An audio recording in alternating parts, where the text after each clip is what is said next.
They say the old St. Vincent's hospital was abandoned for a reason that no one talks about. At least, not anymore. But you're here, aren't you? Listening to this. Maybe you're curious. Or maybe you're just like me. You see, I thought I could uncover the truth. I thought I could face whatever was hiding in there.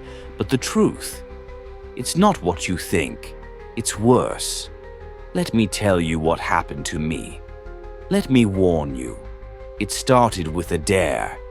Isn't that how these things always begin?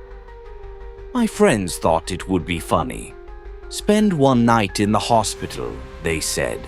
Film it. Post it online. Easy enough, right? Except when I stood at the gates that night, flashlight in hand, I felt it. That weight. Like the air itself didn't want me there. The gates creaked open and I stepped inside. The flashlight beam caught the peeling paint, the shattered windows, and then the smell, that rancid, sour odor, like something rotting.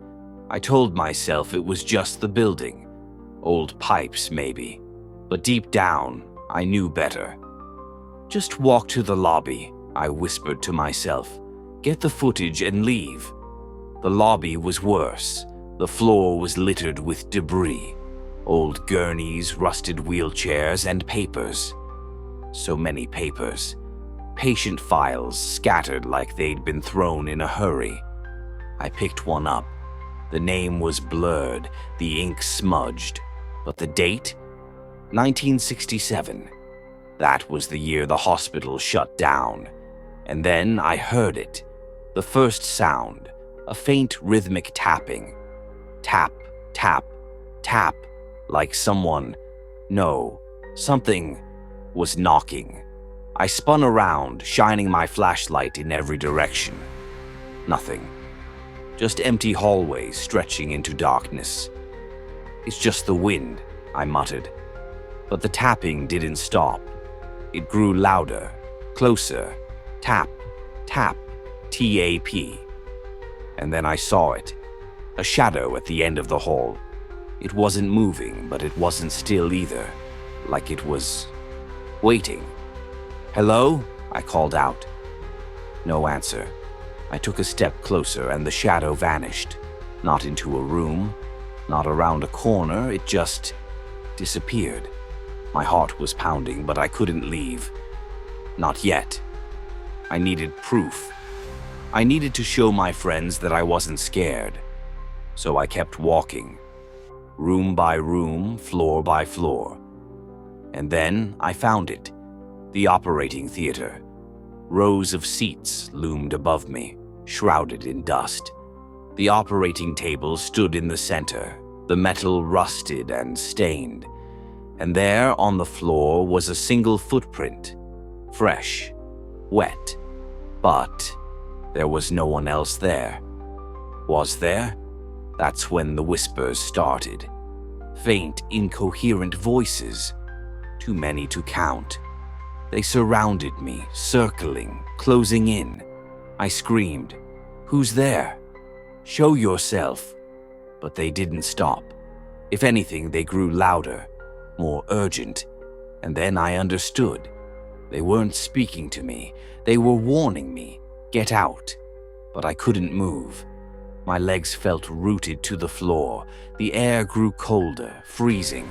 My breath fogged in front of me, and then I saw her, the nurse. She stood at the edge of the room, her uniform pristine, her face wrong. Her eyes were empty sockets, black as the void, and her smile stretched too wide.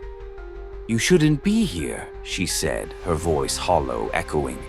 "It's not safe." I couldn't speak. I couldn't move. And then she pointed, behind me. I turned and I saw them. Dozens of figures, patients, doctors, nurses, all of them watching me. Their faces twisted, their eyes lifeless. And they were all whispering, "Leave. Now." I ran. I didn't look back. The hallways seemed to stretch endlessly, twisting and turning. The shadows followed me, growing darker, denser. The whispers turned to screams. "Get out!" And then I saw it. The exit. The gates were open. I burst through them, collapsing onto the ground outside. The air was warm again, the smell gone. But the hospital, it loomed behind me, silent and dark, watching. I thought I was safe. But when I got home, I found the footage. My camera had been recording the whole time, and in every frame she was there. The nurse, watching me, smiling.